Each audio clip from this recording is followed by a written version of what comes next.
Bismillahirrahmanirrahim. Assalamualaikum warahmatullahi wabarakatuh. Alhamdulillah. Alhamdulillahi rabbil alamin. Wassalatu wassalamu ala ashrafil mursalin nabiyyina Muhammadin wa ala alihi wa ashabihi ajma'in. Ashhadu an la ilaha illallah wahdahu la syarika lah wa ashhadu anna Muhammadan abduhu wa rasuluhu alladzi la nabiyya ba'dah.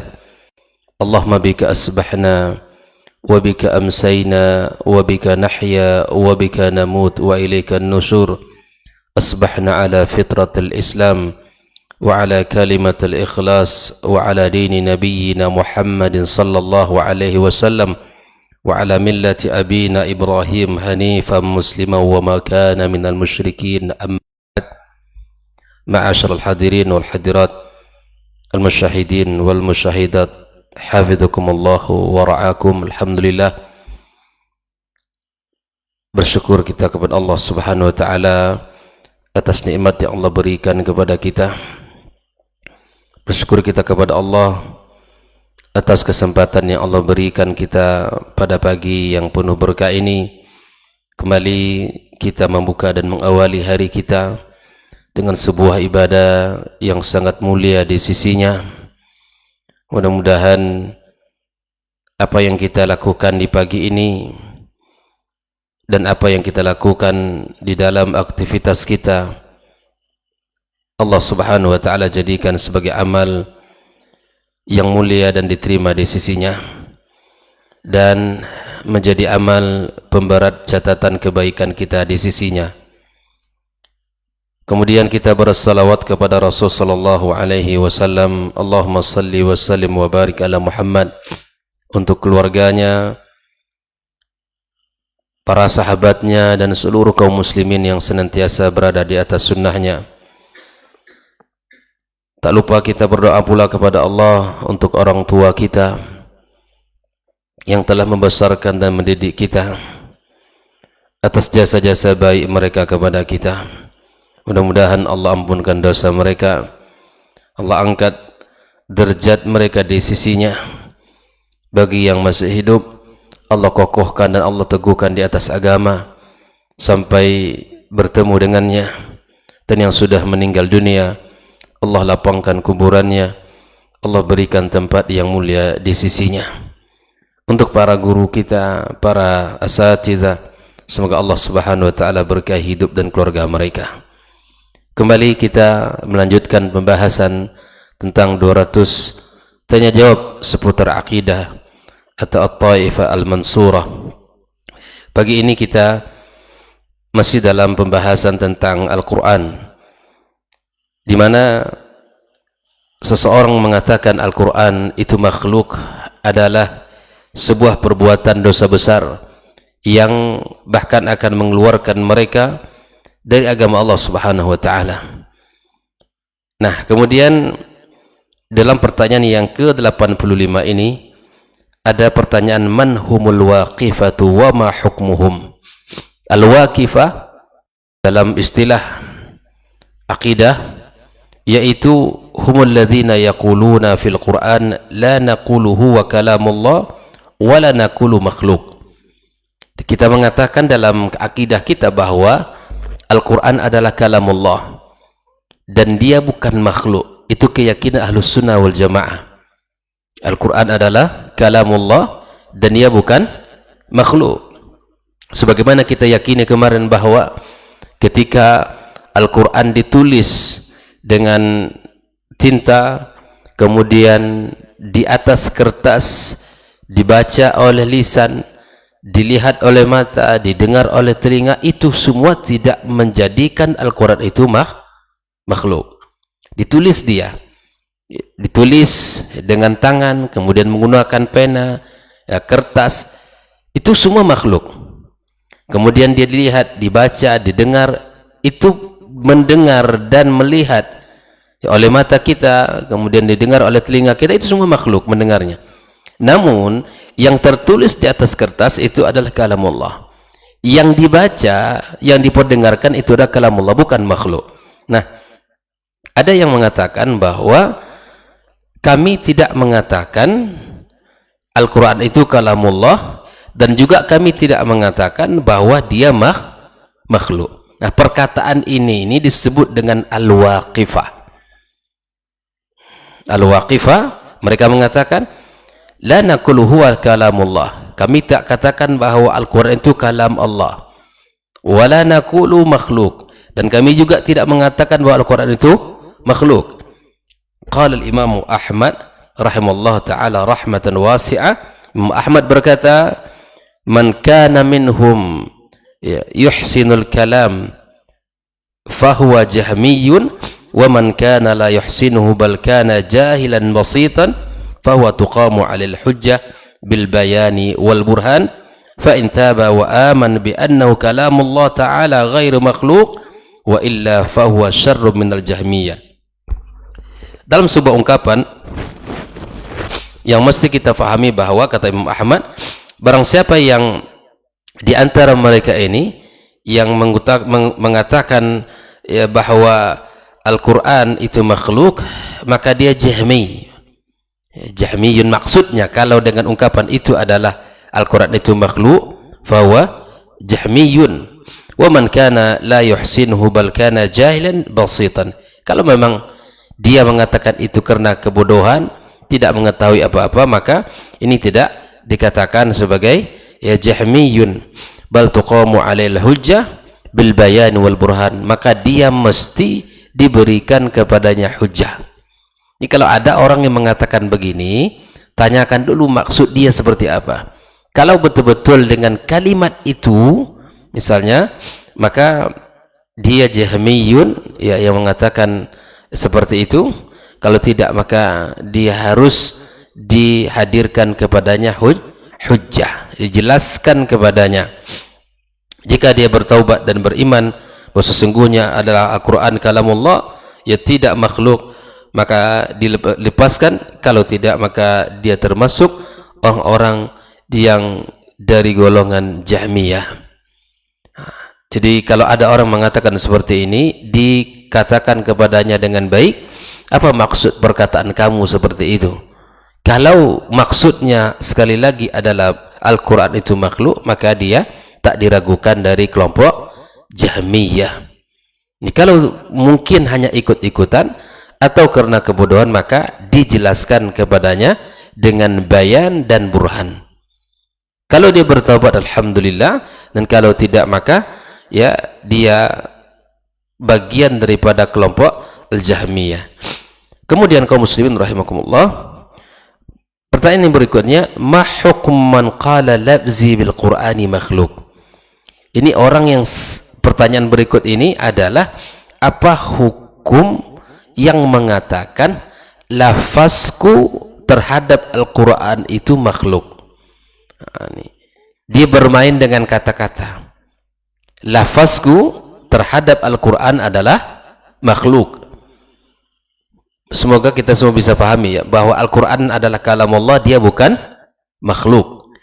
Kemudian ada yang mengatakan, kami tak mengatakan Al-Quran itu kalamullah dan kami tak mengatakan dia makhluk. Apa hukum yang tadi? Hukumnya kalau maksudnya Al-Quran itu makhluk dengan lafaz seperti itu, maka dia jahmiyun. Kalau karena kebodohan, maka harus dijelaskan sehingga dia bertaubat dan kembali kepada kebenaran. Nah, pertanyaan berikut ini, lafazku, ini lafaz dia, ucapanku terhadap Al-Quran adalah makhluk. Untuk apa kita mengatakan seperti itu? Nah, bagaimana pula ulama menjawab? Hadhil ibara la yajuzu itlaquha nafyan wala itsbatan. Perkataan seperti ini, ungkapan seperti ini tidak perlu diucapkan. Baik itu di dalam menafikan atau mengisbatkan, menafikan, meniadakan atau menetapkan. Kenapa demikian? Karena lafaz tersebut mengandung dua hal. Untuk apa gunanya kita mengatakan lafazku terhadap Al-Quran itu makhluk?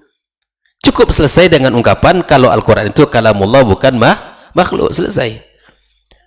Nah, oleh itu ikhwani kaum muslimin, para ulama mengatakan tidak boleh mengatakan ucapan seperti ini. Dikarenakan makna dari lafaz tersebut mushtarak, mengandung dua hal, baina talaffuz alladhi huwa fi'lul abd, antara melafazkan dan itu merupakan perbuatan hamba, wa bainal malfuz bihi, antara yang diucapkan yaitu Al-Quran, alladhi huwal Quran. Kata-kata atau kalimat tadi mengandung dua hal, perbuatan dia yang melafazkan itu, atau ayat Al-Quran atau yang dilafazkan itu sendiri adalah Al-Quranul Karim. Maka فَإِذَا أَطْلَقَ الْقَوْلَ بِخَلْقِهِ شَمِلَ الْمَعْنَى الثَّانِي, kalau dia melafazkan perkataan tersebut dengan makna Al-Quran itu makhluk, maka di sini dia harus masuk kepada makna kedua, dan dia kembali kepada qaul Jahmiyah yang mengatakan Al-Quran itu makhluk. Jika maknanya ghairu makhluk, bahwa Al-Quran itu tidak makhluk, maka dia termasuk kepada perbuatan hamba yang pertama, dan ini adalah perkataan seperti ini termasuk perkara-perkara bid'ah yang dikatakan oleh para ulama, mengatakan bahwa lafazku terhadap Al-Quran adalah makhluk. Itu kan membuat orang bingung.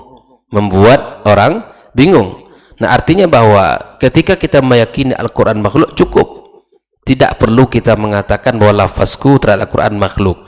Ini maknanya apa yang Anda maksud? Kalau maksudnya bahwa Al-Quran itu makhluk, maka dia kelompok Jahmiyah, dan jika tidak, maka ini adalah perkataan yang diada-ada di dalam urusan ini, dan ini termasuk bid'ahnya al-ittihadiyah al-hululiyah. Oleh itu kaum salaf mengatakan, man qala labdhi bil Qur'ani makhluk fahuwa jahmiyun. Jelas, yang mengatakan lafazku terhadap Al-Quran adalah makhluk, maka dia adalah kelompok Jahmi, pengikut Jahmi. Wa man qala ghairu makhluk fahuwa mubtadi'un, yang mengatakan Al-Quran itu tidak makhluk dengan lafaz yang tadi, maka dia telah melakukan bid'ah. Boleh bid'ah? Tidak boleh, dilarang dalam urusan agama kita. Ikhwanikum muslimin rahimakumullah, inilah yang berkaitan dengan Al-Quran sebagai kalamullah. Dia bukan makhluk, dan lafaz yang mengatakan labzi bil Quran makhluk ini juga dilarang dalam agama kita, karena bisa jadi unsur lafaznya itu mengandung dua hal, bisa jadi niatnya bahwa Al-Quran itu makhluk, dan bisa jadi bukan. Artinya melafazkan itu adalah perkara bid'ah jika seandainya maksudnya bukan makhluk, dan jika seandainya makhluk maka dia termasuk kepada kelompok Jahmiyun. Kaum muslimin rahimakumullah, kaum muslimat, pertanyaan yang ke-87, hal ini berpindah pada perkara al-iman bir-rusul. Ma dalilul iman bir-rusul? Apa dalil iman terhadap para rasul yang diutus Allah Subhanahu wa taala? Dijawab oleh Syekh, adillatuhu katsiratun minal kitabi was sunnah. Dalilnya sangat banyak dari Al-Qur'an dan Sunnah. Di antaranya firman Allah Subhanahu wa taala, innal ladzina yakfuruna billahi wa rusulihi wa yuriduna an yufarriqu bainallahi wa rusulihi. Sesungguhnya orang-orang yang kafir terhadap Allah dan Rasul, dan mereka menginginkan agar terpisah antara Allah dan Rasul. Jadi iman kepada Allah dan iman kepada Rasul dipisah. Ya. Wa yaqulun, mereka mengatakan nu'minu bi ba'di wa nakfuru bi ba'd. Kita beriman kepada sebagian para rasul dan kita mengingkari dan tidak beriman kepada sebagiannya. Wa yuriduna ay yattakhidhu baina dzalika sabila. Ulaika humul kafiruna haqqan wa a'tadna lil kafirina adzaban muhina. Allah sebut mereka kafir yang sesungguhnya, dan Allah siapkan bagi mereka azab yang hina. Walladzina amanu billahi wa rasulihi wa lam yufarriqu baina ahadin minhum ulaika sawfa yu'tihim ujurahum. Itulah orang-orang yang beriman yang beriman kepada Allah dan para Rasulnya, dan tidak membeda-bedakan antara mereka, dan mereka diberikan balasan yang setimpal atas keimanan mereka. Di antara dalilnya adalah hadis Nabi sallallahu alaihi wasallam, amantu billahi wa rasulih, ya, aku beriman kepada Allah dan kepada seluruh rasul yang diutus. Hadis ini muttafaqun alaih, dikeluarkan oleh Imam Al-Bukhari dalam kitab Al-Adab dan Imam Muslim dalam kitab Al-Fitan yang disebutkan oleh beliau, dan wahwa juz'un min hadisin tawil, pada pembahasan ini adalah hadis yang sangat panjang. Ikhwani kaum muslimin rahimakumullah. Maka keimanan kepada para rasul adalah keimanan mutlak, tidak kita beda-bedakan antara semua para nabi. Semua adalah utusan Allah, semua menuju kepada iman kepada Allah, semua berdakwah untuk menegakkan tauhid. Kita tidak bedakan, kita semuanya beriman. Maka keimanan kita terhadap mereka tidak boleh dibeda-bedakan sebagaimana orang-orang kafir membeda-bedakan antara satu dengan yang lainnya. Kita yakin Nabi Adam diutus, kita yakin Nabi Ibrahim diutus, kita yakin Nabi Nuh diutus, dan seterusnya.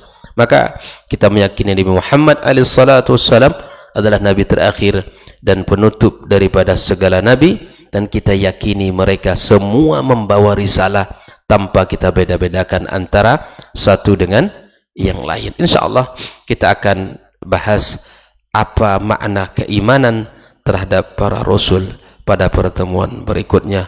Barakallahu fikum. Semoga Allah Subhanahu wa taala berkahi pertemuan kita dan Allah jadikan kita orang-orang teguh di atas agama yang mulia ini. Subhanakallahumma wa bihamdik, asyhadu an la ilaha illa anta, astaghfiruka wa atubu ilaik. Wassalamualaikum warahmatullahi wabarakatuh.